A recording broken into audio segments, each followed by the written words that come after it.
Okay, station 11. Mr. Buffett and Mr. Munger, thank you for taking my question. My name is Feroz Qayyum, and I'm from Mississauga in Canada, and now live in New York. My question is how to best emulate your success in building your circle of competence.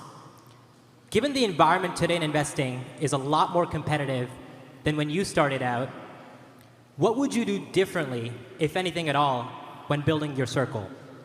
Would you still build a very broad generalist framework? Or would you build a much deeper but narrower focus, say, on industries, markets, or even a country? And if so, which ones would interest you? Thank you. Yeah, well, you're right. It is much more competitive now than when I started. And you would, when I started, I literally could take the Moody's Industrial Manual, the Moody's Banks and Financial Manual, and I could go through page by page, and at least run my eyes over every company and think about which ones I might think more about. It's important. I would just do a whole lot of reading. I'd try and learn as much as I could about as many businesses, and I would try to figure out which ones I really had some important knowledge and understanding that was probably different than overwhelmingly most of my competitors, and I would also try and figure out which ones I didn't understand, and I would focus on having as big a circle as I could have, and also focus on being as realistic as I could about where the perimeters of my circle of competence were. I knew when I met Lorimer Davidson in January of 1951, I could get insurance. I mean, what he said made so much sense to me in the 3 or 4 hours I spent with him on that Saturday. So I dug into it, and I could understand it. My mind worked well in that respect.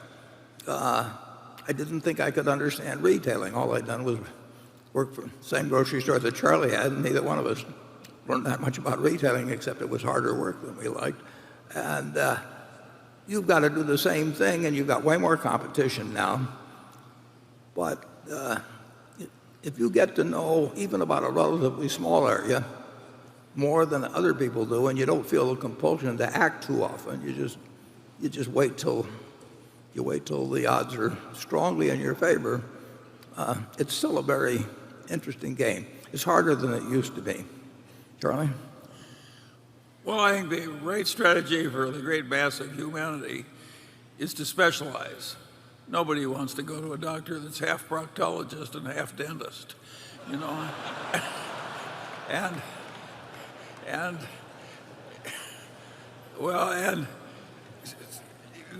So the ordinary way to succeed is to narrowly specialize.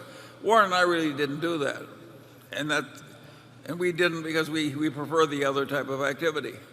But I don't think we can recommend it to other people. Yeah, it was a little more treasure hunting in our day, and it was easy to spot the treasure. We made it work, but it was kind of a lucky thing. Yeah. It's not the standard way to go. The business, at least I best understood, actually was insurance. I mean, I had very little competition.